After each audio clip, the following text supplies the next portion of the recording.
पाहिजे अशी मी या प्रस्तावानिमित्त आग्रहाची विनंती करतो। आणि सर्पदंश जो आहे तो गोपीनाथ मुंडे अपघात विमा योजनेमध्ये सर्पदंशाचा समावेश करावा। आणि आशिष जयस्वाल साहेबांचं मनापासून आभार मानतो की त्यांनी याविषयी एक मला वाटतं कॅबिनेटमध्ये प्रस्ताव टाकायचा प्रयत्न ते करून राहिले, अधिकारी त्यांना विरोध करून राहिले। त्याचे डॉक्युमेंट्स माझ्याकडे आहेत, डॉक्युमेंट जाहीर करणं योग्य नाही, परंतु वन प्राण्यांच्या हल्ल्यामुळे मृत व्यक्तींच्या वारसांना नोकरी देण्याबाबत सामान्य प्रशासन विभागाने प्रस्ताव नाकारला असल्याने संदर्भात फेरआढावा घेऊन प्रस्ताव तत्काळ मंत्रिमंडळात मान्यता सादर करण्यात यावा अशी टिप्पणी आपले आशिष भाऊ जयस्वाल यांनी केली आहे। एक सरकारने खूप चांगला निर्णय घेतलेला आहे, बिरसा मुंडा कृषी क्रांती योजना। आणि या योजनेअंतर्गत आपण जे आदिवासी शेतकरी आहेत त्यांना बोरवेल आणि सौर पंप देण्याकरिता शासनाने 10 ऑक्टोबर 2024 रोजी शासन निर्णय निगडित केला। आता याच्यामध्ये भास्करराव जाधव इतकी मजेशीर गोष्ट आहे की आदिवासी आणि जंगलात शेती करणारा कोण याची डिस्ट्री हे अधिकारी तयार करून राहिले आणि ज्याला वनपट्टे दिले तोच याच्यासाठी पात्र ठरेल असं त्यांनी स्वतःचं इंटरप्रिटेशन करून घेतलं। त्यामुळे या योजनेत एकही अर्ज आजपर्यंत आला नाही आणि म्हणून आशिषजी जयस्वाल आणि आपले मंत्री याच्यामध्ये सकारात्मक असल्यामुळे त्यांनी आता वनपट्टे नसतील तरीही वनपट्ट्याशिवाय वन क्षेत्रालगत असणाऱ्या सर्व आदिवासी क्षेत्रांना या योजनेचा लाभ देण्यात यावा आणि पोर्टलवर तशी दुरुस्ती करण्यात यावी अशी सल्ला दिली आहे। याच्या व्यतिरिक्त माननीय अध्यक्ष महोदय, या प्रस्तावाच्या निमित्त मागच्या वेळेस मुख्यमंत्र्यांनी घोषणा केली होती, देवेंद्रजींनी खूप चांगली घोषणा केली की आम्ही इन्शुरन्स कंपनीचे जे नियम आहेत ते बदलून राहिलो आणि त्याच्यातले जे ट्रिगर आहेत ते कमी करून राहिलो। उगीच प्रीमियम देण्यात अर्थ नाही आणि याच्यातून जे पैसे वाचणार आहेत ते साधारणतः 5,000 कोटी एका वर्षाला वाचणार आहेत। असे 5 वर्षात 25,000 कोटीचं सेव्हिंग होईल आणि हा पैसा आम्ही दुसरीकडे वळवणार नाही। तर या सेव्हिंगमध्ये झालेले 5,000 कोटीचं सेव्हिंग आहे, हे पैसे आम्ही शेतीसाठीच वापरू। आज अध्यक्ष महोदय काय परिस्थिती आहे, कृषी यांत्रिकीकरण योजना जी आहे शासनाची त्याचं पोर्टल 4 दिवसांपासून बंद केलेलं आहे, कारण की मागणी खूप जास्ती आहे आणि त्या मानानं लक्षांक कमी आहे। म्हणून माझी विनंती आहे या निमित्तानं आपल्या सरकारला, विशेषतः आपले मुख्यमंत्री खूप आग्रही असतात या सगळ्या विषयामध्ये की हे 5,000 कोटी जर आपण रिलीज केले तर हे कृषी यांत्रिकीकरण योजना जी आहे ज्याच्यामध्ये लोकांनी अर्ज केले त्यांना मेसेज गेले माननीय अध्यक्ष महोदय की तुमचा अर्ज मंजूर झाला। आता आपल्याकडे ग्रामीण भागात पद्धत कशी आहे, अर्ज मंजूर झाला म्हणजे झाला, ट्रॅक्टर लोक घरी घेऊन आले आणि आता ते पोर्टल बंद झाल्यामुळे त्याचं सहमतीपत्र ऑनलाईन निघत नाही। तो ट्रॅक्टरवाला अडचणीत, तो शेतकरी अडचणीत, सर्व हे थांबलेलं आहे। आणि म्हणून माझ्या प्रस्तावानिमित्त माझी कळकळीची विनंती आहे, हे 4 दिवस आधीच झालं, हे पोर्टल बंद झालेलं आहे, हे पोर्टल सुरू करण्यात यावं आणि ज्यांना ज्यांना मेसेजेस गेले असतील, ज्यांना सँक्शन झालं असेल त्यांचं संमतीपत्र जे असते ते या बाबतीत देण्यात यावं। दुसरी एक या विषयातली माझी एक आग्रहाची विनंती आहे, म्हणून मी म्हणत होतो की प्रस्ताव थोडासा रेग्युलर टायमिंगला घ्या अध्यक्ष महोदय। इथं मंत्री नाही आहेत, कोणी ऐकायलाही नाही आहे, भाऊ आहेत। ह्या जो इन्शुरन्सचा फॉर्म्युला आहे ना अध्यक्ष महोदय, आपण अनेक वर्षापासून या इन्शुरन्सच्या कंपन्या, त्याच्या तक्रारी, शेतकरी आपल्यावर नाराज होतात, जनप्रतिनिधी विरोधी पक्षातला असो की सत्ताधारी, आणि आपण दरवर्षी या तक्रारीवर बोलत राहतो, हे वर्षानुवर्ष सुरू आहे। माझी विनंती आहे मायबाप सरकारला, अध्यक्ष महोदय, देवेंद्रजींकडेही मी ती भावना व्यक्त केली, तेही सकारात्मक आहेत। आपण स्वतःची इन्शुरन्स कंपनी काढली पाहिजे महाराष्ट्र सरकारनं आणि आपणच ते इन्शुरन्सचे क्लेम सेटल केले पाहिजे, कोण्या प्रायव्हेट माणसाकडे जायची गरज नाही पडणार। आणि याच्यामध्ये इन्शुरन्समध्ये जे सध्या कापणी प्रयोगाचा पद्धत आहे याच्यामध्ये एका रेव्हेन्यू सर्कलमध्ये 22 ते 24 गावं असतात अध्यक्ष महोदय, 2-3 गावात आपण 12 कापणी प्रयोग करतो। त्या गावात जर नुकसान झालं तर ते 22ही गाव पात्र ठरतात आणि चुकून त्या गावात जर नुकसान कमी झालं असेल तर ते 22ही गावं 25ही गावं अपात्र ठरतात। आणि म्हणून या कापणी प्रयोगामध्ये बदल करत असताना US एक सिस्टीम आहे ज्याला आपण म्हणतो रेव्हेन्यू प्रोटेक्शन। शेतीचं नुकसान अध्यक्ष महोदय 2 पद्धतीने होते, एक तर पीकच होत नाही, पीक कमी होते, आणि दुसरं नुकसान असं होते की पीक झालं मात्र भाव मिळाले नाहीत. अशा दोन पद्धतीचं नुकसान होते. आणि म्हणून आपण जेव्हा आपली इन्शुरन्स कंपनी काढू तेव्हा रेव्हेन्यू प्रोडक्शन RP ज्याला म्हणतात याचा विचार केला पाहिजे, रेव्हेन्यू यील्डचा विचार केला पाहिजे आणि सर्टन लेवलची गॅरंटी आपल्याला द्यावं लागेल की बाजारभाव काय आणि शेतकऱ्याला भाव मिळाला काय त्याचा फरक आणि यील्डचा फरक.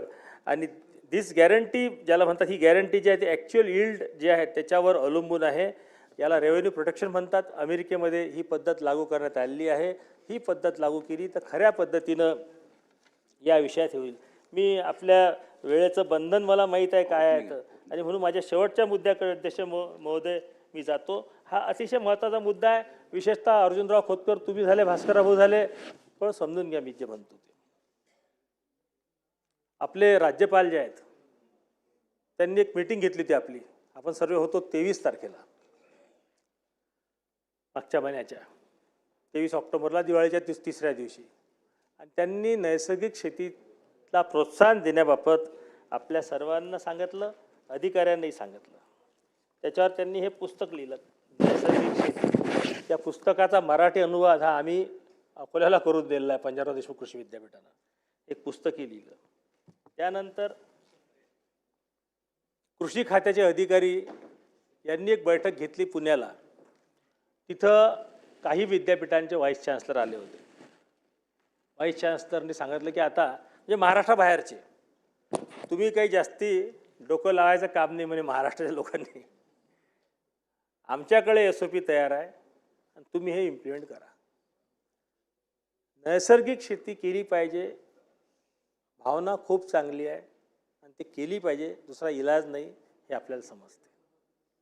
पण एखादा विषय माइंडलेसली जर आपण अप्लाय केला, अध्यक्ष महोदय वळसे साहेब समजून घ्या श्रीलंकेमध्ये हा प्रयोग केला त्यांनी. खाण्याचे वांदे होते, एक पोळीसुद्धा भेटत होती, इतकं यील्ड त्याचं ड्रॉप झालं. दुसरं त्या मीटिंगचे SOPs मी मिळवले, त्याचे रिकमेंडेशन जे होते ते पाहिले मी. त्यांनी सांगितलं आपल्याला काही पूर्ण 2 कोटी हेक्टर शेती अध्यक्ष महोदय नैसर्गिक खाली एका वर्षात आणायची नाही. आपण एका माणसाला 1 एकरच नैसर्गिक करायला लावू. नैसर्गिक शेतीमध्ये तुम्ही पेस्ट कंट्रोल करू शकत नाही, पेस्टिसाईड मारू शकत नाही. जमिनीच्या खाली तुम्ही नैसर्गिक करू शकाल, म्हणजे गांडूळ खतं, शेणखत, ह्या साऱ्या गोष्टी. तुम्ही जर 1 एकर शेत नैसर्गिकसाठी वापरलं तर पूर्ण गावातली जेवढी कीड आहे तेवढी ते एका एकरात राहील. तो शेतकरी कुठेही दिसणार नाही. आणि म्हणूनच ही शेती इतकी चांगली असताना, याचे अनेक प्रयोग झाले असताना हे कुठेही यशस्वी झालं नाही. आणि म्हणून यशस्वी झालं नाही म्हणून करायचं नाही असं माझं मत नाही. माझे अध्यक्ष महोदय थोडा वेळ द्या मला, घंटी नका वाजू कृपा करून. 1च तास ठेवली गेली, बरोबर आहे. आपण एकदा चेअरवरून आम्हाला सांगावं की प्रत्येक सदस्याला किती वेळ मिळणार आहे. कारण का सावरकर साहेब आपण अतिशय चांगलं बोलताय, 15 मिनिटं झालेली आहेत. काही ह्यानंतर सिनियर सदस्य बोलणार आहेत जाधव साहेबांसारखे. आपण एकदा सांगून टाका. बघा मी बोलू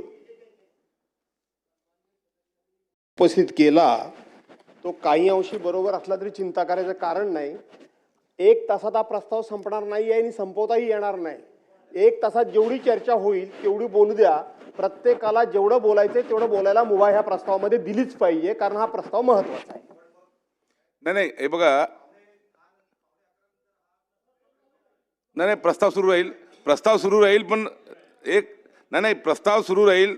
पण सूचना एक आहे की वेळेचं मर्यादा पाहून सर्व वेळेची मर्यादा पाळावी लागेल. आणि हे पहिले वक्ते ओपनिंग आहे, त्यांचा 293चा प्रस्ताव आहे. त्यामुळे त्यांना आता बाकीच्यांना 7 ते 10 मिनिटं मिळेल. चला. नाही मला थोडंसं भास्करराव भाऊ, खूप अकॅडमिक आहे हा विषय. होऊन का जाते असं मूड चेंज करून आपण ज्या प्रकल्प आणतो महाराष्ट्रात, तेव्हा काय होऊन जाते, हजारो कोटी रुपये निघून जातात आणि होत काही नाही. म्हणून नैसर्गिक शेती करायची असेल ना, त्याचा इंटिग्रेटेड अप्रोच ठेवावा लागेल. तुम्हाला पूर्ण पाणलोट क्षेत्र जे आहे, वॉटरशेड आपण म्हणतो, ते पूर्ण वॉटरशेड एका भागातलं हे नैसर्गिक खळी आणला गेलं. सर्व लोकांनी नैसर्गिक केली त्या भागातल्या, तर तो प्रयोग सक्सेसफुल होते. दुसरं, नैसर्गिक शेतीला सगळ्यात मोठा आधार आहे गाईचं शेणखत. गाईचं शेणखत आहे का? आणि म्हणून आज जे पशुवैद्यकीय दवाखाने आहेत, तुमचा जो स्टाफ आहे तो तेवढा आहे काय? परिस्थिती अशी आहे राणेसाहेब, माझ्या गावाला MD MS तुम्ही झाले असाल तर तुमची प्रॅक्टिस आहे 5-7 हजार 10,000. ढोर डॉक्टर जर तुम्ही झाले असाल, आमच्या गावात ढोर डॉक्टर येते म्हणजे वेटरनरी डॉक्टर, तो 15,000 रुपये घेऊन जाते भाऊ. एका बैलाला हात लावला की आण 500. त्याची प्रॅक्टिस माणसापेक्षा जास्ती आहे. आणि म्हणून हे पशुवैद्यकीय दवाखाने करणे, 2 गाई 4 गाईचा प्रकल्प त्या शेतकऱ्याला देणे, तर ते नैसर्गिक होऊ शकते. नैसर्गिक करायला कुठेही विरोध नाही. आणि तुम्हाला मी सांगतो अध्यक्ष महोदय, या सगळ्या विषयामध्ये आपण काय कसं वागतो पहा. आपण एक पत्र दिलं की आम्ही प्रत्येक विद्यापीठाला 1 कोटी रुपये देऊ, तुम्ही नैसर्गिक प्रयोग घेतले पाहिजे मागच्या वर्षी. आणि आता 10 जुलै 25 पत्र लिहून टाकलं की ते नैसर्गिक शेती मिशन हे केंद्राच्या शेती मिशनमध्ये मर्ज झालेलं आहे आणि हा प्रयोग बंद करून टाका. आता मी स्वतः माझ्या विद्यापीठात एक्झिक्युटिव्ह काउन्सिलर आहो, 3,000 बायांना ट्रेनिंग दिलं, सायंटिस्ट भरले, नॉन प्लॅन प्रोजेक्ट आहे, सब्जेक्ट पॅटर स्पेशालिस्ट भरले. अरे हे म्हणतात की बंद करा. आता बरं ते पैसे आले होते, म्हटलं बंद करायचं नाही, मार्चपर्यंत चालू द्या, पुढच्या वर्षी पाहू.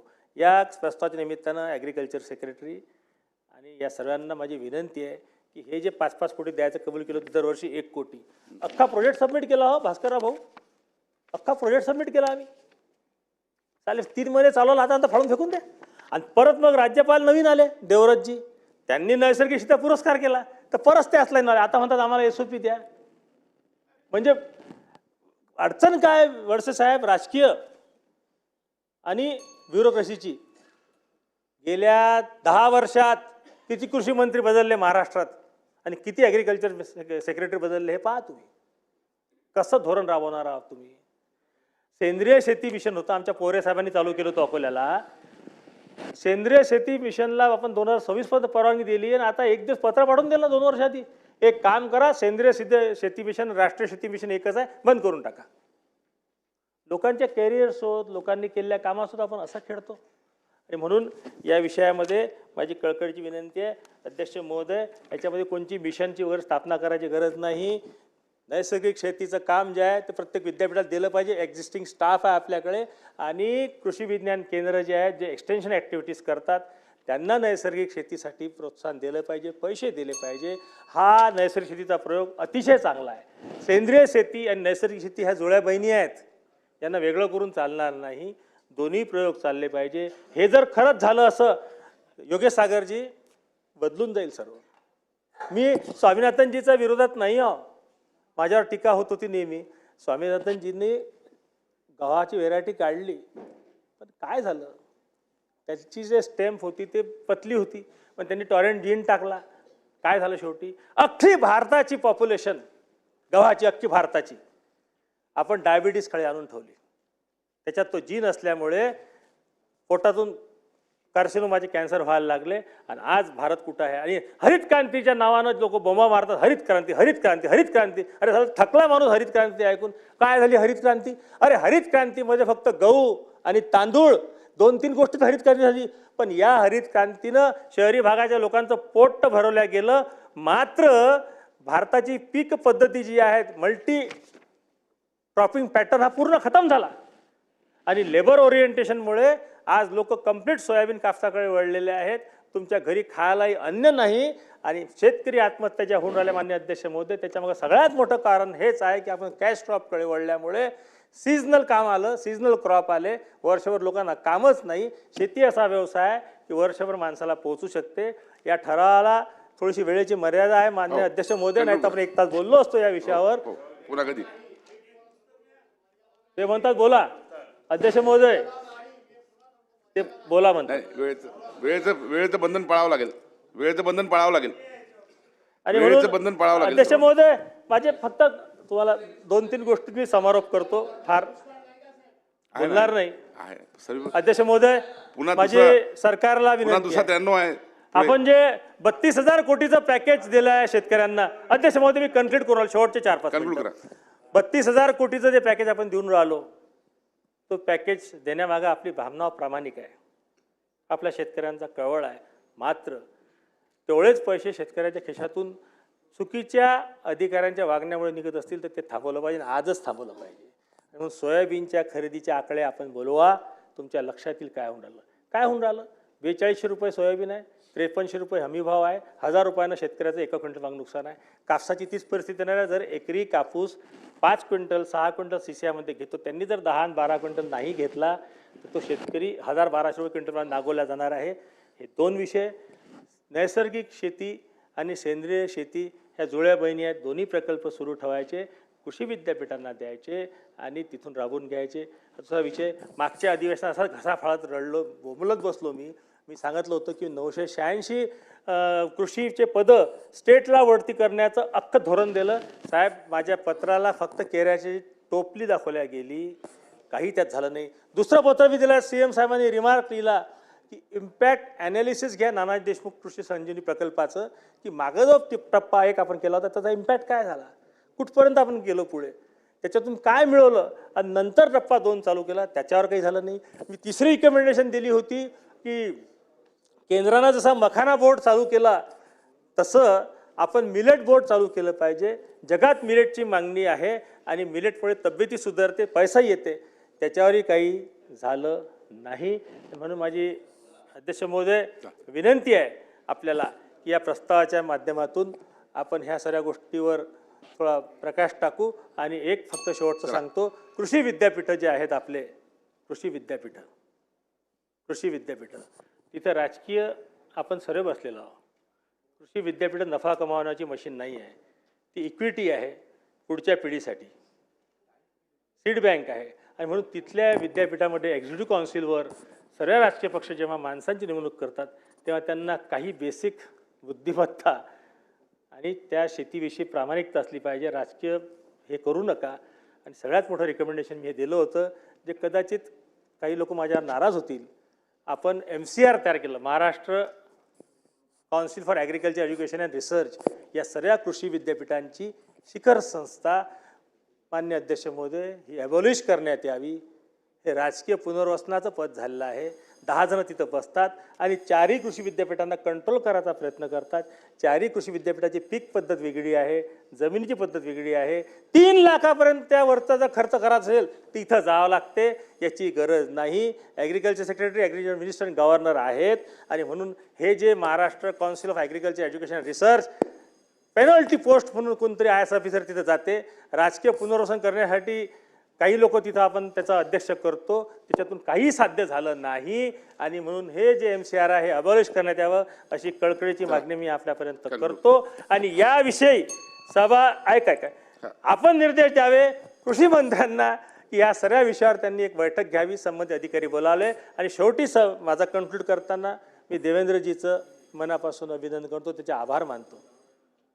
त्यांना जेव्हा हे लक्षात आलं तेव्हा त्यांनी कृषी मंत्र्याला एक पत्र दिलं, CCIच्या बाबतीत पत्र दिलं, आपल्या सोयाबीनच्या खरेदीच्या बाबतीत पत्र दिलं. आजही आपल्या मुख्यमंत्र्यांनीच 2 वाजता बैठक बोलावली या विषयावर सकारात्मक तोडगा निघण्यासाठी.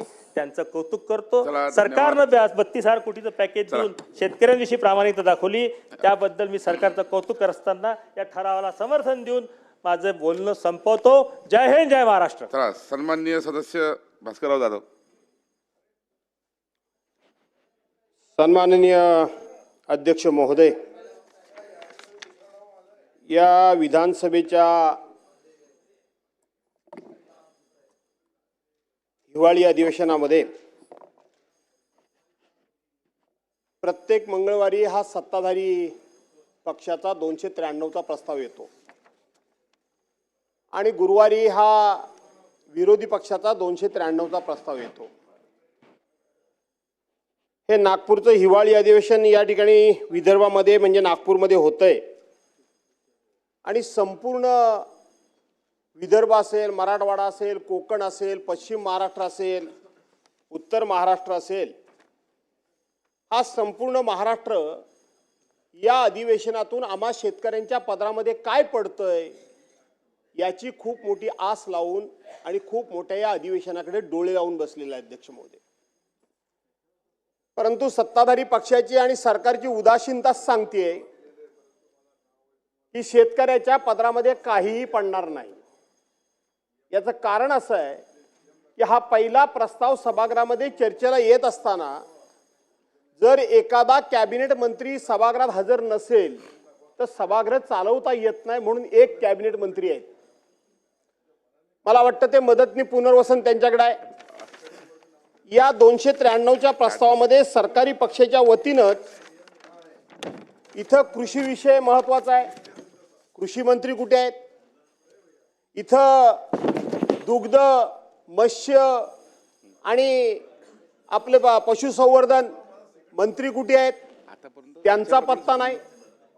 इथं महसूल मंत्री कुठे आहेत? महसूल मंत्र्यांचा पत्ता नाही. आणि म्हणून केवळ सरकारला एक प्रस्ताव आम्ही मांडला आणि बाहेर जाऊन मीडिया समोर मोठमोठ्यानं मुलाखती दिल्या म्हणजे शेतकऱ्यांच्या पदरामध्ये काहीतरी खूप काही पडेल. फलोत्पादन मंत्री पाहिजेत. आमच्या कोकणाचा विषय आहे फलोत्पादन मंत्र्यांचा.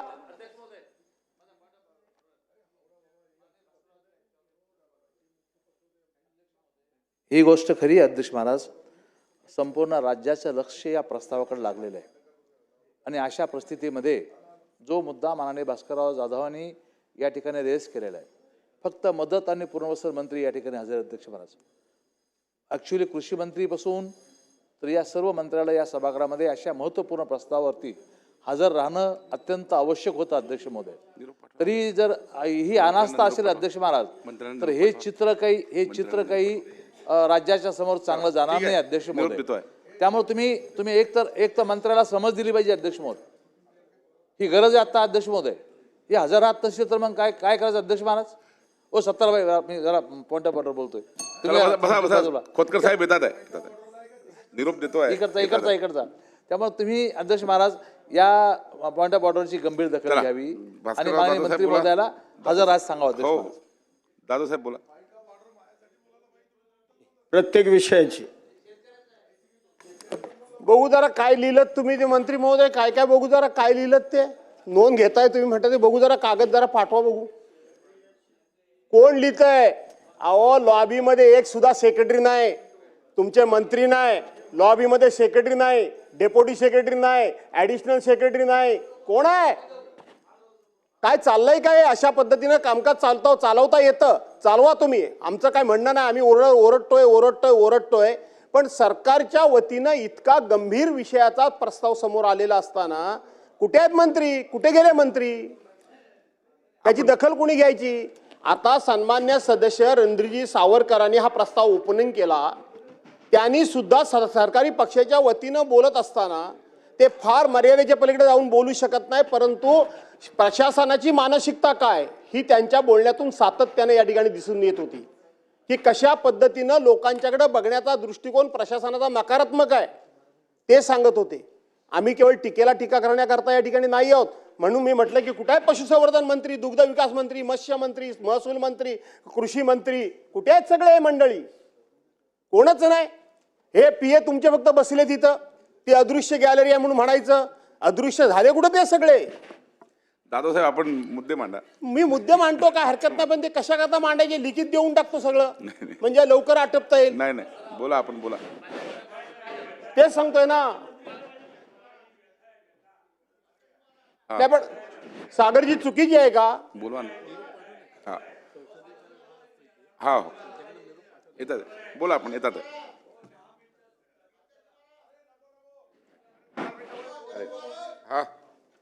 अरे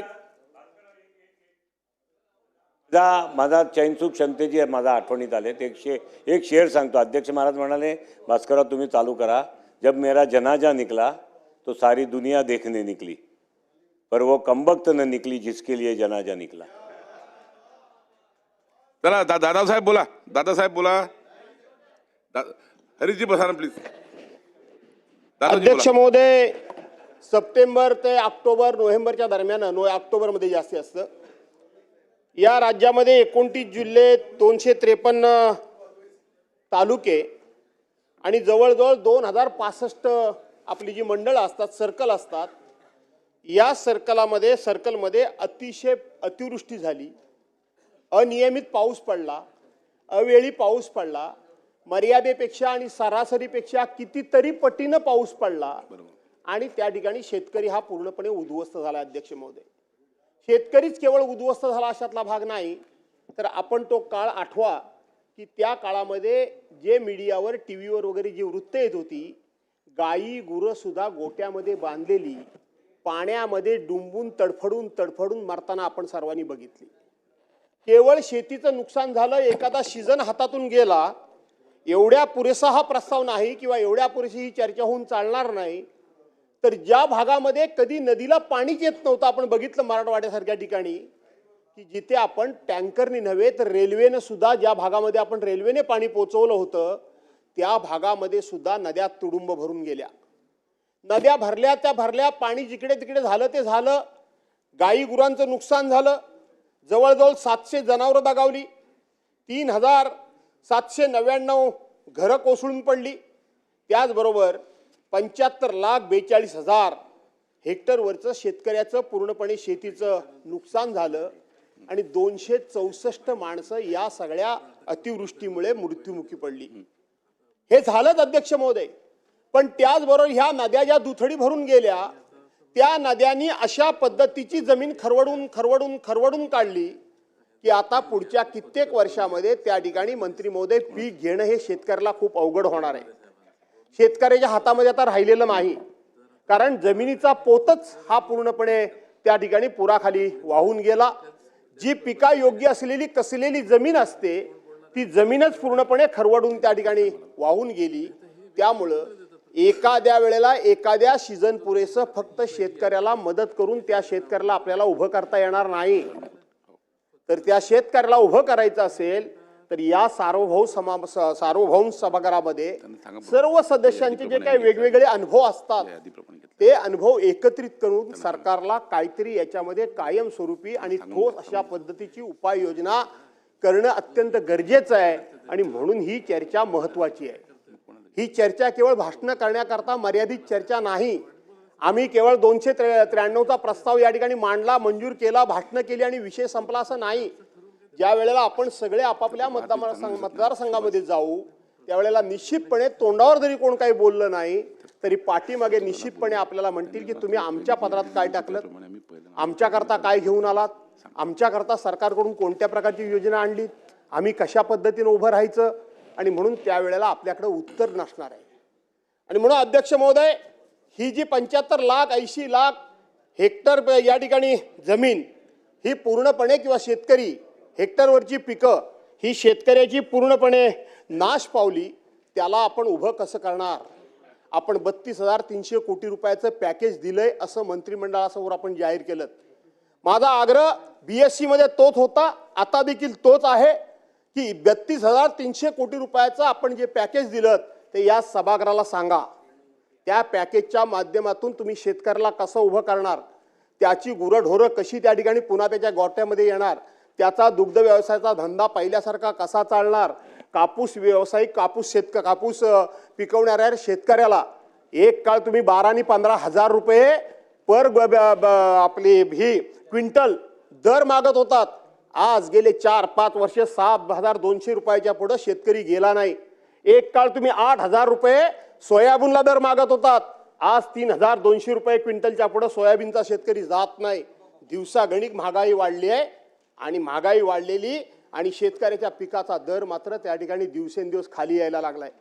त्यातून तो रडत कडत कुडतडत काहीतरी करत होता, पण आता ह्या पुरामुळे तो पूर्ण उद्ध्वस्त झाला.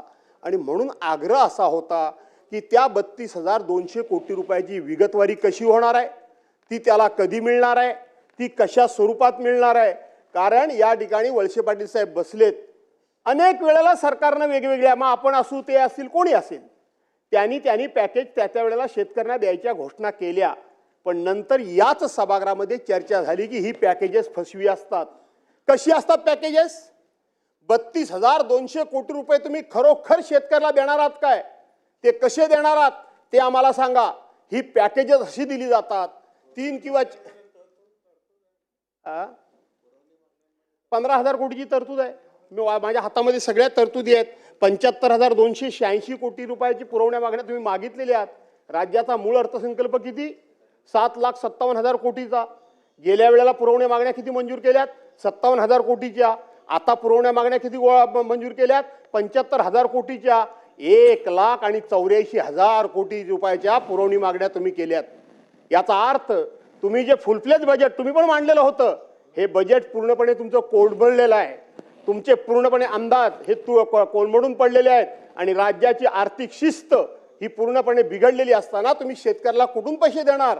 आपण बरं झालं बजेटचं सांगितलं म्हणून। सगळे आकडे माझ्यासमोर आहेत बजेटचे, आकडेवरून करायचं काय? कोणाकोणाला जास्त कुठल्या कुठल्या विभागाला दिलेत? शेतकऱ्यांना जर 32,300 कोटी रुपयाचं फुलफ्लेज बजेट मांडल्यानंतर जर तुम्ही मदत करणार असाल तर शेतकऱ्याच्या शेतीला किती कृषी विभाग, पर्टिक्युलर कृषी विभागाचा याच्यामध्ये उल्लेख तुमच्या सप्लिमेंटरी बजेटमध्ये नाही। तुम्ही त्या ठिकाणी महसूल आणि वने या हेडखाली ते पैसे घेतलेले आहात।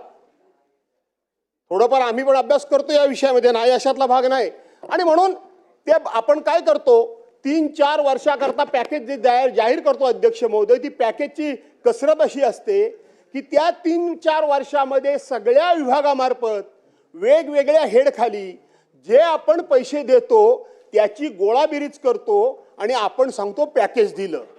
आणि म्हणून हे पॅकेज फसवं असतं हे तात्कालीन सरकारने अनेक सदस्यांनी लक्षात आणून दिल्यानंतर आता याच्या पुढे पॅकेज द्यायचं नाही आणि पॅकेज नको अशा पद्धतीची पलीकडची मंडळी असेल, अलीकडची मंडळी असेल, त्या वेळेला बोलली होती। पण पुन्हा तुम्ही पॅकेजचा प्रयत्न या ठिकाणी केलात, याचा अर्थ तुम्ही शेतकऱ्याला फसवण्याचा उद्योग या ठिकाणी केलेला, शेतकऱ्याला फसवण्याचा उद्योग केलेला अध्यक्ष महोदय। आणि म्हणून त्या खरवडलेल्या जमिनी तुम्ही कशा पुन्हा सुस्थितीत आणणार ते तुम्ही सांगितलं पाहिजे। तुम्ही अशा पद्धतीनं त्यांना किती अनुदान देणार ते तुम्ही सांगितलं पाहिजे। केंद्रीय कृषी मंत्र्यांनी भर पार्लमेंटमध्ये सांगितलं की महाराष्ट्र सरकारच्या वतीनं मदतीचा प्रस्तावच आला नाही। महाराष्ट्र सरकारच्या वतीनं तुम्ही प्रस्तावच पाठवलात नाही। याचा अर्थ तुम्ही केवळ विरोधी पक्षाला फसवताय असातला भाग नाही, तर ज्या शेतकऱ्यांनी मोठ्या अपेक्षेनं तुम्हाला सत्तेवर आणून या ठिकाणी बसवलं। अध्यक्ष महोदय, इथं केंद्रीय मंत्र्याचा उल्लेख झाला। केंद्रीय मंत्र्यांनी सुप्रिया सुळेंना उत्तर देताना स्पष्ट सांगितलं की महाराष्ट्र सरकारचा प्रस्ताव आमच्याकडे प्राप्त झाला आहे, रेकॉर्डवर चुकीचं जाऊ नये, एवढंच मला करेक्शन करायचं होतं। चला ठीक आहे। ठीक आहे, आमच्या मित्रांना लवकरच मंत्री करा, कारण उत्तर मंत्री देणारच आहेत, त्यावेळेस ते क्लिअर करू शकले असते, पण काही हरकत नाही, माझं काय त्याबद्दल काही दुमत असण्याचं कारण नाही। पण मंत्री काय बोलले, सुप्रियाताई काय बोलले, पार्लमेंट, मी नाव कोणाचंच घेतलं नव्हतं खरं सांगायला गेलं, पण तुम्ही घेतलं ते बरं झालं। आणि म्हणून ते सगळं रेकॉर्डवर आहे, तुम्ही काय बोललात ते करा जाहीर। तुम्ही या ठिकाणी महाराष्ट्र सरकारच्या वतीनं केंद्र सरकारच्याकडे मदतीचा प्रस्ताव कधी पाठवलात त्याची तारीख सभागृहामध्ये जाहीर करा। तो प्रस्ताव सभागृहाला सांगा तुम्ही कधी पाठवलात तो। मी जबाबदारीनं सांगतो की त्याच वेळेला नगरला देशाचे केंद्रीय गृहमंत्री आले होते, ज्यावेळेला पूर झाला त्यावेळेला या सभागृहाचे उपमुख्यमंत्री माननीय अजितदादांनी सांगितलं की आम्हाला काहीतरी तुम्ही मदत करा, आम्ही लक्ष ठेवून आहोत, मदत करा। त्यांनी सांगितलं प्रस्ताव पाठवा, मग बघू।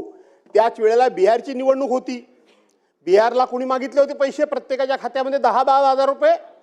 तिथे कुठला पूर आला होता, तिथे कुठली दुर्घटना घडली होती, तिथं मात्र न मागता निवडणूक डोळ्यासमोर ठेवून तुम्ही पैसे देता आणि ज्या जनतेनं तुम्हाला सरकार दिलं त्यांना मात्र मदत करण्याकरता तुम्ही प्रस्तावाचं नाटक करता, प्रस्तावाचा बहाणा करता, प्रस्ताव पाठवा म्हणून सांगता। तुमच्या डोळ्यादेखत एवढी सगळं घडलेली घटना असताना प्रस्ताव काय चाललाय? प्रस्ताव कधी आलं? केंद्रीय कृषी पथक, केंद्रीय पाहणी पथक आलं कधी? किती दिवसानंतर ह्या घटना घडल्यानंतर आलं? आणि ते दिवस आलं की रात्र आलं हो मंत्री महोदय? पाहणी जी केंद्रीय पथकाने जी केली ती रात्रीची केली, दिवसा का नाही केली? दिवसाही केली का? फक्त तुम्ही जे सांगू शकता तूच गेली म्हणून रातोरात पथक आलं आणि रातोरात गेलं, त्यांनी कोणत्याही प्रकारची पाहणी केलेली नाही। आणि म्हणून अध्यक्ष महोदय, हा खूप मोठा चर्चेचा विषय आहे, मी फार वेळ या विषयामध्ये घेऊ इच्छित नाही। शेतकरी आज खूप मोठ्या आशेने या ठिकाणी बसलाय की या नागपूरच्या हिवाळी अधिवेशनातून च्या माध्यमातून विशेष करून विदर्भ, मराठवाडा आणि कोकण किंवा बाकीचा भाग सुद्धा आहेत की आमच्या पदरामध्ये काय पडतंय ते तुम्ही स्पष्टपणे इगतवारीनुसार प्रत्येकाच्या खात्यामध्ये किंवा प्रत्येक माणसाला काय मदत करताय हे तुम्ही सांगितलं पाहिजे। तुम्ही नेहमी काय भाषणामध्ये सांगता की एनडीआरएफचे निकष आम्ही वाढवले, असं नाहीये। हे एनडीआरएफचे निकष ज्या वेळेला 2023 साली कुठंतरी आता सुरुवात झाली आहे बोला बोला आपण. आणि म्हणून एनडीआरएफचे निकष हे मंत्री महोदय काय आता बदलले अशातला भाग नाही, ते पूर्वी सुद्धा बदललेले होते. परंतु प्रत्येक वेळी आपण एनडीआरएफचे निकष बदलले म्हणून सांगतो. त्या एनडीआरएफचे निकष आता फार जुने झालेले आहेत. त्या एनडीआरएफच्या निकषानुसार या ठिकाणी कुठलीही दुर्घटना घडत नाही, एखादी आपत्ती येत नाही, एखादा पाऊस पडत नाही, हे आपण लक्षात घेतलं पाहिजे. पूर्वी ज्या भागामध्ये 65 मिलीमीटर पाऊस पडला तोच फक्त पाऊस धरला जायचा, पण आता 50 मिलीमीटर पर्यंत आपण आलोय, ही चांगलीच गोष्ट आहे. पण त्याचबरोबर सर्कल वाईज ती जी पर्जन्यमापक यंत्रणा असते ती सर्कल वाईज आपण बसवली पाहिजे. कारण ती सर्कल वाईज बसली नाही तर खऱ्या अर्थानं आपल्याला जो रिपोर्ट तयार करायचा आहे तो रिपोर्ट करता येत नाही. आणि म्हणून अध्यक्ष महोदय, ज्या पद्धतीनं कापूस असेल, संत्रा असेल, कांदा असेल, ऊस असेल, त्या ठिकाणी ज्वारी असेल, बाजरी असेल, ह्या कापूस असेल, या फळांचं जसं वाटोळं लागलं, नुकसान झालं, तशाच पद्धतीनं माझ्या कोकणाचं सुद्धा या ठिकाणी खूप मोठं नुकसान झालं. अध्यक्ष महोदय, 12-13 मेला सर्वसाधारणपणे 7 जूनच्या नंतर कोकणामध्ये पाऊस पडतो, पण 12 ते 13 मेला त्या ठिकाणी पाऊस पडला. आणि 12 ते 13 मेला पाऊस इतका पडला आणि त्यानंतर खऱ्या अर्थानं पेरणी करण्याच्या वेळेला पाऊसच गायब झाला. पाऊसच गायब झाला. मी अनेक वेळा सांगितलंय की कोकणामध्ये दुबार पीक शेती नाही अध्यक्ष मोदी, एकच फक्त भात शेती आमच्याकडे होते आणि ती 100% निसर्गावर अवलंबून असते. आम्ही काहीही करू शकत नाही. आणि म्हणून जर योग्य वेळेला पेरणी झाली तर त्याचा रुजावा होतो, त्यापासून लावणी बिणीच्या वेळेला पाऊस पडला तर लावणी वगैरे होऊ शकते. पण जर कधी पाऊस आला, पेरणी झाली आणि जर रुजावा होण्यापूर्वीच जर पाऊस गेला तर केलेली पेरणी ही पूर्णपणे वाया जाते. त्याला सरकारनं मदत करायची ठरवली, पुन्हा बियाणं द्यायचं ठरवलं, खतं द्यायचं ठरवलं, कर्ज द्यायचं ठरवलं, तरी त्याचा काहीही उपयोग होत नाही. कारण पुनर्पेरणी ही कोकणामध्ये होतच नाही. जास्तीत जास्त 80 दिवस, कमीत कमी 80 दिवस आणि जास्तीत जास्त 120 ते 130 दिवसाचं पीक म्हणजे भात पीक आहे. ह्या 80 ते 120-30 दिवसामध्ये हे सगळं घडवून आणणं शेतकऱ्याच्या हाताच्या बाहेरचं होतं. आणि म्हणून कोकणामध्ये त्यावेळेला लावणीसुद्धा उशिरा झाली, पेरणीसुद्धा उशिरा झाली आणि ज्या वेळेला कापणीची वेळ आली त्याच वेळेला पाऊस पडला. कापलेलं भात हे शेतामध्येच त्या ठिकाणी आडवं झालं आणि आडवं झालेलं भात त्याच ठिकाणी रुजलं. जर आम्ही थोडंफार साठवून ठेवलं असेल तर त्याला अडवी किंवा उडवी म्हणतात, काही ठिकाणी उडवी म्हणतात, काही ठिकाणी अडवी म्हणतात, साठवून ठेवतात. त्याच्यामध्ये पाणी गेलं, तिथंही शेतकरी पूर्णपणे उद्ध्वस्त झाला, मागावला गेला. आमच्याकडे कोकणामध्ये ज्या फळबागा आहेत त्या फळबागा सुद्धा योग्य वेळेला योग्य ते हवामान असेल तरच त्याला मोहर येतो. आणि आपल्याला असं वाटतं की कोकणामध्ये सगळे लोक हे सगळे हापूसचा आंबाच खातात, असं नाही आहे. ते हापूस आंबा पिकवणारे हे कोकणामधले ठराविकच तालुके आहेत. मी ज्या चिपळूण तालुक्यामध्ये राहतो त्या चिपळूण तालुक्याला कुठेही समुद्रकिनारा नाही आणि ज्या ठिकाणी समुद्रकिनारा नाही त्या ठिकाणी हापूस आंब्याचं पीक येतच नाही, आलं तरी जेमतेम येतं. आणि म्हणून आपल्याला असं वाटतं की कोकणामधले सगळे जे काही जिल्हे तालुके आहेत ते पूर्णपणे हापूस आंबाच खातात, असं नाही आहे. हापूस आंबा हा लोकांनी स्वतःच्या कष्टातून उभा केलाय. सरकारी कर्ज, सरकारी तगाई, सरकारी अनुदान, सरकारी कुठल्याही प्रकारची सूट न घेता स्वतःच्या डोक्यावर पाण्याचे हंडे घेऊन दिवस रात्र राबून सिंधुदुर्ग सारख्या ठिकाणी, देवगड सारख्या तालुक्यामध्ये जिथं मातीच नाही, पूर्णपणे लॅटराइट स्टोन आहे, जांभा दगड आहे, आप्पासाहेब गोगटे वारले. पण त्यांनी खूप मोठ्या प्रमाणामध्ये या ठिकाणी तिथल्या लोकांना समृद्ध केलं. त्या कापळामध्ये, जांभ्या दगडामध्ये खड्डे मारून बाहेरून माती आणून तिथं आपल्या स्वतःच्या कष्टानं, स्वतःच्या घामानं, स्वतःच्या पैशानं त्यांनी तिथे कलमं उभी केलेली आहेत. त्या ठिकाणी हापूस आंब्याची लागवड केली आहे. त्यातून 2 पैसे मिळतात, कोकणी माणूस समाधानी असतो. तो कधीच कर्ज काढायला तयार नाही. कर्ज काढलं तर तो वेळेवर भरतो, तो बुडवायला तयार नाही. तो कधी एखादा हुक टाकून कोणाची लाईट चोरत नाही. तो 1 पैशाचं सरकारी देणं कोणाचं ठेवत नाही. घरपट्टी असेल, पाणीपट्टी असेल, वेळच्या वेळी भरायची. सरकारी नोटीस आली म्हणजे आपल्या 7 पिढ्यांना डाग लागला, असा स्वाभिमानानं जगणारा कोकणी माणूस सुद्धा आज खूप मोठ्या चिंतेत आहे. शेती हातातून गेली, फळबागा हातातून गेल्या, त्याचबरोबर मत्स्य व्यवसाय पण अध्यक्ष महोदय हातातून गेला. कंट्रोल करा साहेब. मत्स्य व्यवसाय पण हातातून गेला अध्यक्ष महोदय. कारण त्या ठिकाणी समुद्रामधलं वेगवेगळ्या येणारं उधाण, वेगवेगळ्या वेळेला येणारं त्या ठिकाणी पाऊस पाणी, वादळ वारा, यामुळं समुद्रामध्ये बोटी घालू नका, समुद्रामध्ये जाऊ नका, मासेमारी करू नका, हे सरकारच्या वतीनंच सांगितलं जातं. तरी सुद्धा तो बिचारा आपला जीव या ठिकाणी धोक्यात घालून तो जातो. इथं आपण बघितलं कारंजा बंदरावर परवांच्या दिवशी 37 माणसं 9 दिवस समुद्रामध्ये अडकून पडली होती. त्यांचा पत्ता लागत नव्हता, ते कुठे आहेत ते ट्रेस आउट होत नव्हते. 9 दिवस 37 माणसं ही पाण्यामध्ये अडकून पडली होती. तो मत्स्य व्यवसायाचा धंदा सुद्धा आता बंद पडलाय आणि त्याच्यावर आणखीन परत एक आमच्यावर डागणी दिली जाते, दुःखावर, आणि आमच्यावर घाला घातला जातोय. जो आमचा कोकणाचा हापूस आंबा, जो आमचा कोकणाचा हापूस आंबा आहे, जो जगाच्या पाठीवर आमच्यासारखा दर्जेदार हापूस आंबा, आमच्यासारखा चविष्ट हापूस आंबा, आमच्यासारखा कलरला उत्कृष्ट असलेला हापूस आंबा, आमच्यासारख्या आंब्याची एकदा का चव घेतल्यानंतर त्या आंब्याची कोणी बरोबरी करू शकत नाही जगाच्या पाठीवर. त्या हापूस आंब्याला 2018 साली GI मानांकन मिळालं. आज त्या हापूस आंब्याचं GI मानांकन काढून घेण्याचा या ठिकाणी डाव खेळला जातोय. GI मानांकन डाव खेळला जातोय. बलसाड आंब्याला हापूस आंब्याचा दर्जा द्या का? कशा करता? काय संबंध त्याचा? आज 400-500 वर्षापूर्वीपासूनचा आमचा आंबा आहे, जे आमचं आहे, जे आमचं फळ आहे, जे आमचं पॅटर्न आहे, जे आम्हालाच असलं पाहिजे, त्याच्यावर घाला घालायचा त्या ठिकाणी कशा करता? कोकण एक तर काय मागत नाही, तुम्ही त्यांना आर्थिक मदत काही करत नाही, केलीत तर तुमची सरकार मदत बुडवत नाही. तुम्ही त्या ठिकाणी कर्ज आम्ही घेत नसल्यामुळं बँकेचं रिशेड्युलिंग केलं तर त्याचा त्याला उपयोग होत नाही का? कशा पद्धतीनं? आज मला परवाच्या दिवशी कोणाची तरी एखाद्या जबाबदार मंत्र्याची मी मुलाखत बघितली, मी नाव या ठिकाणी घेत नाही, त्यांनी सांगितलं काय त्यांनी होणार आहे, काय फरक पडतोय, शेवटी आमच्या हापूसची देवगडची चौथी चव, आमच्या रत्नागिरीची चौथी चव कोणालाच येणार नाही. हे असले तकलादून या अशा प्रकारचे पळकाडू उद्गार मंत्र्यांना शोभत नाहीत का? कशा करता? ज्या वेळेला आपल्या हापूस आंब्याच्या नावावर कर्नाटकचा आंबा मार्केटमध्ये येतो त्यावेळेला सरकार असेल, आम्ही असेल, आमचे बागायतदार असतील, आमचे फळ विक्रेते असतील, हे तुटून पडतात का? तर आमच्या हापूसचं नाव हे कर्नाटक आंब्याच्या नावाखाली बदनाम होता कामा नये. आणि म्हणून बलसाडला कुठल्याही परिस्थितीमध्ये हापूस आंबा, हापूस हा शब्द देऊ नका अध्यक्ष महोदय, आणि आमच्यावर अन्याय करू नका. तुम्हाला गुजरातला काय द्यायचं असेल ते आणखीन काय ते द्या, काय द्यायचं ते द्या, जमलं तर तुम्ही पण तिकडे जाऊन राहा, काय फरक पडत नाही.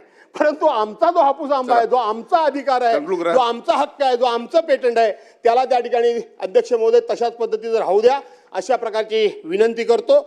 मत्स्य व्यवसायाला आपण शेतीचा दर्जा दिला, मी आभार मानतो, सरकारला धन्यवाद देतो. मी धन्यवाद देतो आमच्या मत्स्य विकास मंत्र्यांना. गेली 10-15 वर्ष या विषयाकरता सातत्याने भांडण्याचं काम, संघर्ष करण्याचं काम, या सभागृहामध्ये चर्चा 1936 साली विधिमंडळ अस्तित्वात आल्यापासून पहिल्यांदा कोकण विकासावर चर्चा घडवणारे कैलासवासी गुरुनाथ कुलकर्णी आणि मी भास्कर जाधव. यापूर्वी कोकणावर कधीही स्वतंत्र चर्चा झाली नव्हती. विलासरावजी देशमुख त्यावेळेला मुख्यमंत्री होते, मी वरच्या सभागृहाचा सदस्य होतो. आम्ही पहिल्यांदा ही चर्चा घडवली, त्यावेळेपासून मी भांडत होतो. आणि आज आमच्याच कोकणातले मत्स्य विकास मंत्री आहेत, त्यांनी जर या ठिकाणी सरकारच्या पाठीमागे लागून तिथं आमच्या मत्स्य व्यवसायाला शेतीचा दर्जा दिला असेल तर एक कोकणी माणूस म्हणून मी त्यांचं मनापासून अभिनंदन करतो, मी त्यांना धन्यवाद देतो. पण हे नुसतं डिक्लेअर करून चालणार नाही. खऱ्या अर्थानं मत्स्य शेती म्हणजे तुम्ही त्या मत्स्य व्यावसायिकांना नक्की काय देणार आहात, कशा पद्धतीनं मत्स्य शेतीचा दर्जा दिला, तो दर्जा म्हणजे काय, हे सातत्यानं मी शोधण्याचा डिपार्टमेंटमध्ये प्रयत्न करतो, पण तो मिळत नाही.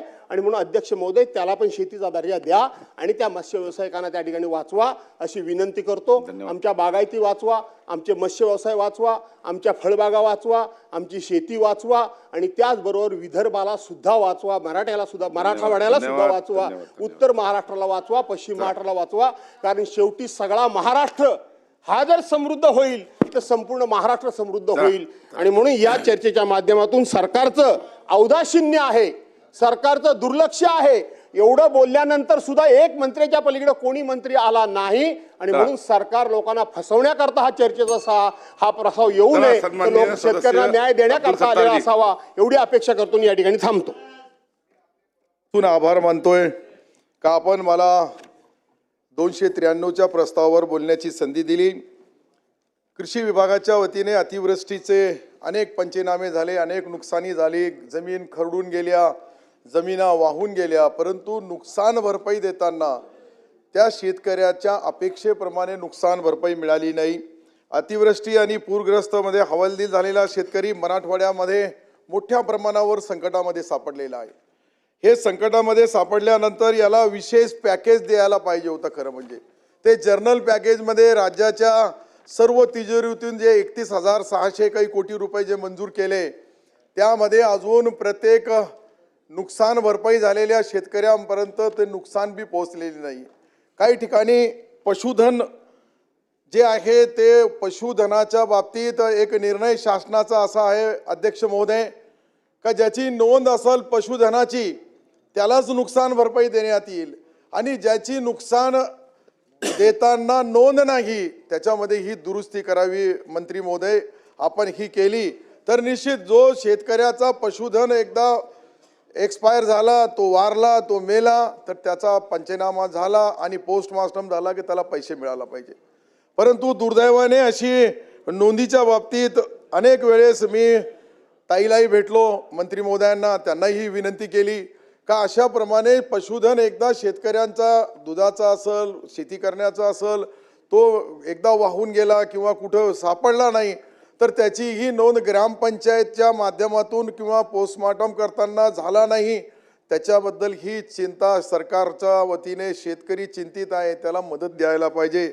आणि शेतकऱ्यांच्या पीक विम्याच्या बाबतीत तर आता ज्या वेळेस 50%च्या आत हा आणेवारी आली तर त्या ठिकाणी अध्यक्ष महोदय आपण त्यांना नुकसान भरपाई देताना पीक विमा द्यायलाच पाहिजे. कारण की पीक विमाचा आधार काय करणार, तो आधार म्हणजे त्याचा जो नजरी पाहणी असती, त्यानंतर अंतिम पाहणी केल्या जाते, तहसीलदार महोदय त्याची घोषणा करतात आणि त्या माध्यमातून जिल्हाधिकारी त्याची माहिती सर्व माहितीच्या प्रेसमध्ये असेल, इलेक्ट्रॉनिक मीडियाला असेल ते देतात. शेतकऱ्याला वाटतं की मला आता पीक विमा मिळणार आहे, परंतु दुर्दैवाने कंपन्याचे लोक जे असतात ते आपला कलेक्टर जो असतो तो IAS ऑफिसर असतो, क्लास 1 अधिकारी, तहसीलदार सुपर क्लास 1 अधिकारी असतो, परंतु विमा कंपन्याचे जे लोक आहेत ते कदाचित पाहिलं तर कोणी 12वी पास आहे, कोणी BA फर्स्ट इयरला आहे, कोणी सेकंड इयरला आहे, आणि तो याचा मूल्यमापन करतो का किती झालं. आणि आपला जो कृषी अधिकारी असेल किंवा त्या ठिकाणची आपली सरकारची यंत्रणा जी बोलते त्याच्यावर विश्वास ठेवत नाही. तर याच्याबद्दल ही आपण थोडा बारकाईने एखादी कमिटी नेमावी आणि एखाद्या कमिटीने नेमल्यानंतर आता प्रधानमंत्री पीक विमा योजना आहे, म्हणजे महाराष्ट्र सरकारचा अर्धा, केंद्र सरकारचा अर्धा पैसा आणि शेतकऱ्यांचा हिस्सा, तिन्ही म्हणून आपण जे नुकसान देतोय त्या नुकसानमध्ये त्याचा डिसाईड करण्याचा अधिकार त्या साध्या 5,000 किंवा 7,000 रुपयाचा कर्मचारी करतो. तो कधी कधी शेतकऱ्याशी चिरीमिरी करतो, त्याच्याशीही पैसा मागतो का तुला मी आता या विमामध्ये बसवतो आणि विमामध्ये बसवण्याचे पैसे घेतो. हे प्रेसमध्ये आला, TV वर आला, वृत्तमानपत्रामध्ये आला, अर्जुनराव, हे अशा पद्धतीने शेतकऱ्याची अडवणूक पिडवणूक करणारे जे लोक आहे यांच्यापासून आपल्याला कायद्याने काहीतरी कठोर निर्णय घ्यावा लागेल. आणि नुकसान भरपाई देण्याची पद्धत काय का 120% म्हणतात, 110% म्हणतात नुकसान देणं, 100% पैसा तर आपला सरकारचाच आहे, 50% केंद्राचा, 50% राज्याचा, आणि त्याच्यावर 10% पैसे देतात ते त्याचा वरचा असलं परत सरकारने द्यावं. तर मग ही विमा योजनेचा अर्थ काय. थोडा मी अध्यक्ष महोदय जे बोलू लागलो जबाबदारीने बोलू लागलो, कारण की मीही कृषी मंत्री राहिलेलो आहे, मला याची बारकाईने माहिती आहे का 1 रुपयामध्ये आम्ही पीक विमा तोही बंद झाला, आता सरकारला तो पैसा शेतकऱ्याला भरावा लागतं 1 रुपया, पण त्यावेळेस नाममात्र रजिस्ट्रेशन फीस ठेवली होती, याची ही नोंद घ्यावी. आज आपण बघतोय का शेतकऱ्याच्या मालाला भाव नाहीये, मका मार्केटमध्ये 1200 रुपये क्विंटलने घेऊ लागले. त्या शेतकऱ्याला पहिले अतिवृष्टीचा मारा पडला, त्या शेतकऱ्याला सातत्याचा पावसाचा पडला, आलेला पीक आल्यानंतर केंद्र सरकारचे जे काही सिस्टीम आहे त्या सिस्टीममध्ये खरेदी होत नाही. कापसाच्या बद्दल तर त्याच्यापेक्षा वाईट गोष्ट आहे, कापसाची CCIची खरेदी कशी होऊ लागली, जे सहकारी जिनिंगा असेल, नवा युनिट असेल त्याला परवानगी देत नाही, व्यापाऱ्याला परवानगी देतात, कारण की व्यापारी कमिशन देतो, व्यापारी त्या ग्रेडरचा फायदा करतो आणि तो ग्रेडर डायरेक्ट पैसे मागतात. म्हणजे शेतकऱ्याचा भाव घ्यायलाही मी सत्ताधारी पक्षाचा आमदार आहे, मी या जबाबदारीने यासाठी बोलू लागलो की जी खाली जी प्रक्रिया चालू आहे ती बरोबर नाही आहे. त्या माध्यमातून आपण शासनाकडून असा आदेश द्यायला पाहिजे मंत्री महोदय का ज्या शेतकऱ्याची नोंद आहे त्याचा क्विंटली ॲव्हरेज काढतात, 4 क्विंटलचा कापसाचा ॲव्हरेज, ज्यांच्याकडं पैसा आहे तो कॉम्प्युटरच्या त्या सिस्टीममध्ये सातबाऱ्यामध्येच घोळ करतो, त्याला तो ग्रेडर माहिती करतो, त्याला तो मंजुरी देतो, त्याच्या पद्धतीने भाव भरतो.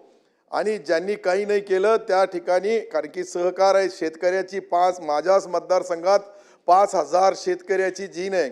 नवीन बजाजचा युनिट आहे, 48 DR आहे. आणि हे सर्व असल्यानंतरही त्याला परवानगी, ज्याचा जुना 10 वर्ष अगोदरचा जिनिंग आहे त्याला परवानगी देतात. कारण की त्या ठिकाणी अशा पद्धतीने शेतकऱ्याची जी अडवणूक पिडवणूक चालू आहे, अध्यक्ष महोदय, याच्याकडे आपल्याला लक्ष द्यावं लागेल. आणि याला लक्ष देताना इथून आदेश काढावा लागेल का खाली जी परिस्थिती निर्माण होऊ लागली, या परिस्थितीला जबाबदार तो जो CCIचा अधिकारी किंवा ग्रेडर असतो त्याला धरायला पाहिजे. आज सोयाबीनची खरेदी तशीच आहे, सोयाबीनची खरेदी चालू झाली नाही. कोणी म्हणतो बारदाना नाही आहे, कोणी म्हणतो त्याच्याकडे आमच्याकडे स्टॉक करायला जागा नाही आहे. आदरणीय एकनाथ शिंदे साहेबांनी त्यावेळेस मुख्यमंत्री असताना घोषणा केली, गाव तेथे गोडाऊन. आजपर्यंत झालाच नाही. त्याची घोषणा झाली, त्याची अंमलबजावणी सुरू होणार होती, पण काय झालं मला माहीत नाही. परंतु अशा या परिस्थितीमध्ये शेतकरी बांधवाचा जो पीक असतो तो वेळेवर तो काढतो, त्याला एक तर प्रायव्हेट सावकारीचे पैसे द्यावे लागतात, प्रायव्हेटकडून उधार आणलं किंवा दुकानदाराकडून आणलं किंवा कंपन्याकडून आणलं, तेही त्याच्याकडे तगादा करतात आणि मग नाईलाजाने तो आत्महत्या करतो. माझ्या मतदारसंघामध्ये आमच्या जिल्ह्यामधली परिस्थिती पाहिली तर 700 काही शेतकऱ्यांनी गेल्या 5 वर्षामध्ये आत्महत्या केली. आता आपण अंदाजा लावा का एक जिल्ह्यामध्ये 5 वर्षामध्ये 727 शेतकरी ज्यावेळेस आत्महत्या करतात त्यावेळेस काय दुर्दैवी परिस्थिती त्या शेतकऱ्याची असेल. त्याच्याबद्दल आपण सर्वांनी विशेष लक्ष देणं या सभागृहाच्या सर्व आमदारांच्या मतदारसंघामध्ये कमी जास्त असेल, परंतु ही परिस्थिती आहे. अशा या परिस्थितीवर आपण सरकारने गांभीर्याने लक्ष द्यावं आणि जे नुकसान झालेले शेतकरी आहे त्या नुकसान झालेल्या शेतकऱ्याची जे काही हेक्टरमध्ये काही एकरमध्ये काही शेतकऱ्यांचं जे आहे ते खराब जमिनीच्या सातबाऱ्यामध्ये खराब लिहिलेलं आहे, त्याच्यामुळं त्यांना पैसा मिळत नाही. धन्यवाद. जय हिंद, जय महाराष्ट्र. सभागृहाची वेळ 5 मिनिटासाठी वाढवण्यात येत आहे. चला, काँग्रेसतर्फे विजय वडेट्टीवारजी आहेत का, नाना पटोलेजी, अमित झनकजी आहे, अमित देशमुख, हेमंत ओगलेजी बोला. अध्यक्ष महोदय, सध्याचं सरकार हे काय? शेतकरी विरोधी सरकार आहे असं आमचं सगळ्यांचं ठाम मत आहे. आणि शेतकऱ्यांची सध्याची परिस्थिती पाहता सर्वात अडचणीत कुठला घटक असेल महाराष्ट्रामध्ये तर तो शेतकरी आहे. आत्ता सध्याला मागच्या पावसाळ्यामध्ये अतिवृष्टीमध्ये इतका पाऊस झाला आणि पूर्ण जमिनी वाहून गेल्या, कितीतरी पिकांची नासाडी झाली. सरकारने जवळपास 33,000 कोटींचं पॅकेज सांगितलं देऊ, परंतु सर्वात वाईट गोष्ट अशी आहे की अजूनपर्यंत महाराष्ट्र शासनाने केंद्र सरकारकडे प्रस्तावच पाठवला नाही मदतीसाठी. जी काही मदत केली जाते ती खूप तुटपुंजी आहे. साधारणतः 3 हेक्टरची मदत देऊ असं सांगितलं होतं, परंतु बऱ्याचशा ठिकाणी 2 हेक्टरपर्यंतच मदत दिली जाते. आणि अशाही माध्यमातून ज्यावेळेस शेतकऱ्यांचं पीक येतं आहे, कांद्याचा भाव सगळ्यात जास्त पडलेला आहे. महाराष्ट्र सरकारच्या माध्यमातून आपण विनंती केली पाहिजे की जो कांदा एक्सपोर्ट केला जातोय त्याच्यावरती बॅन उठवला गेला पाहिजे, जेणेकरून शेतकऱ्यांना कमीत कमी कांद्याचे तरी पैसे मिळाले पाहिजेत. केळीच्या पूर्ण बागा झोपलेल्या आहेत. आज जळगावमध्ये वगैरे आम्ही आमच्या पक्षाच्या वतीने ज्यावेळेस दौऱ्याला गेलो होतो, केळी पूर्ण संपलेली आहे. महाराष्ट्रामध्ये माझ्या मतदारसंघामध्ये विशेष करून अहिल्यानगर जिल्ह्यामध्ये पाथर्डी असेल, शेवगाव असेल, श्रीरामपूर असेल, राहुरी असेल किंवा इतरही काही तालुक्यामध्ये खूप प्रचंड प्रमाणात नुकसान झालेलं आहे. सोयाबीनचं जी खरेदी करायची आहे अजूनपर्यंत बऱ्याचशा ठिकाणी सोयाबीन खरेदी केंद्र चालू झालेली नाही आहेत. कापसाचं तोच प्रकार आहे, कापसाची खरेदी केंद्र चालू झालेली नाहीत. माझी आपल्या माध्यमातून विनंती आहे की ज्या मार्केट कमिटी आहेत स्थानिक त्यांना कापूस खरेदी करण्याची परवानगी देण्यात यावी. कापसासाठी फक्त 3 क्विंटल खरेदी करण्याची परवानगी दिली आहे, तिथे कमीत कमी 10 ते 12 क्विंटलची खरेदी करण्याची परवानगी शासनाच्या माध्यमातून दिली जावी. त्याचबरोबर शेतकऱ्यांचा जो पीक विमा आहे जो 1 रुपया केला होता 1 रुपया होता तो परत चालू केला पाहिजेत, कारण शेतकरी सगळ्यात जास्त आज अडचणीत आहेत. सरकारने सांगितलं होतं की कॉलेजमध्ये शाळेमध्ये जाणाऱ्या मुलांची फी हे सरकार यावेळेस माफ करेल, परंतु अद्यापही त्याच्यावरती काहीही कार्यवाही झालेली दिसत नाही. आपल्या माध्यमातून ती विनंती की हा आदेश त्वरित व्हावा, कारण खूप सारे शेतकऱ्यांच्या मुलं आज अडचणीत, मुलींची शिक्षण थांबण्याची वेळ आली आहे. बऱ्याचशा कॉलेजने आता त्यांना सांगितलं की फी नाही भरली तर घरी जा. तर आपल्या माध्यमातून तीही विनंती की लवकरात लवकर हा विषय मार्गी लावावा. 30 जूनला पूर्ण कर्जमाफी करू असं सरकारचं म्हणणं आहे. 30 जूनची वाट आपण का पाहायची? आज शेतकऱ्यांच्या दारामध्ये सगळ्या बँका आलेल्या आहेत. आज आपल्याकडे सगळ्यांचे 7-12 आहेत, सगळ्या गोष्टी आपल्याकडे आहेत. तर माझी आपल्या माध्यमातून विनंती की सरकारने त्वरित ही कर्जमाफी पूर्ण 7-12 कोरा करून द्यावा, कारण शेतकऱ्यांचं प्रचंड नुकसान ह्या पावसात झालेलं आहे. आणि ज्या जमिनी वाहून गेलेल्या आहेत त्या जमिनींना सरकारने सांगितले की 3 लाख रुपये आम्ही मनरेगाच्या माध्यमातून देऊ.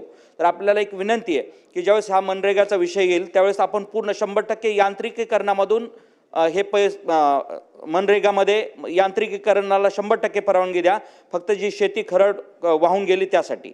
नाहीतर आपण परत त्याच्यामध्ये जर काही अडीअडचण म्हणजे आपण परत त्याच्यामध्ये काही गोष्टी सांगितल्या की काही 10% मजुराने करा, 90% यांत्रिकीकरणाने करा, तर ते आज शक्य नाही, त्याला खूप वेळ जाईल. त्यामुळे लवकरात लवकर ते काम होणं फार गरजेचं आहे. मी आपल्या माध्यमातून अजून एक विनंती करेल की सरकारने ज्या काही सोयाबीनचा भाव असेल, कापसाचा भाव असेल, मका असेल, यांच्या भावामध्ये खूप अडचणी आहेत आणि खूप पडलेले भाव आहेत. तर लवकरात लवकर हमी भावाने ते विकत घेण्याचे केंद्र जास्तीत जास्त सुरू करावं, मार्केट कमिट्या चालू करा. दुधाचा भाव सगळ्यात महत्त्वाचा आहे. दुधाचा भाव हा सगळ्यात जास्त पडलेला आहे आणि ह्या दुधाचा पडलेल्या भावामुळे शेतकरी खूप अडचणीत आहे. तर आपल्या माध्यमातून तीही विनंती की या संदर्भात उचित कार्यवाही व्हावी. बरेचसे दूध धंदेवाले त्याच्यामुळे अडचणीत आहेत, मोठ्या डेअऱ्यांमध्ये खूप अडचणी झालेल्या आहेत आणि ह्या सगळ्या गोष्टीचा विचार केला तर आपण निश्चितपणे आज खूप अडचणींना सामना करावा लागतो शेतकऱ्यांना. शेतकऱ्यांचं जे खत आहे, खतामध्ये लिंकिंग केलं जात आहे. युरिया कुठेही मिळत नाही आहे. जिथे युरिया घ्यायला जाऊ किंवा बाकीची खतं घ्यायला जाऊ त्यामध्ये लिक्विड खतं घ्या वगैरे अशा गोष्टी लिंकिंग केल्या जात आहेत. तर याच्यावरती म्हणजे अंकुश आला पाहिजेत आणि याच्या बाबतीत सक्त निर्देश दिले गेले पाहिजेत. एकतर 250 रुपयाला 300 रुपयाला मिळणारी गोणी युरियाची खताची ती आज 1500 रुपयाला झालेली आहे. परत हे लिंकिंगचा जो विषय आला आहे तोही फार महत्त्वाचा आहे. म्हणून आपल्याला विनंती आहे की ह्या सर्व गोष्टी शेतकरी बांधवांसाठी लवकरात लवकर 100% कर्जमाफी 31 मार्चपर्यंतच करावी. अजिबात 30 जूनची वाट पाहू नये ही आपल्या माध्यमातून विनंती. दुधाचा भाव आपण व्यवस्थित द्यावा. धन्यवाद. जय हिंद, जय महाराष्ट्र. चला, सभागृहाची विशेष बैठक आता स्थगित होत असून सभागृहाची नियमित बैठक सकाळी 11 वाजता भरेल.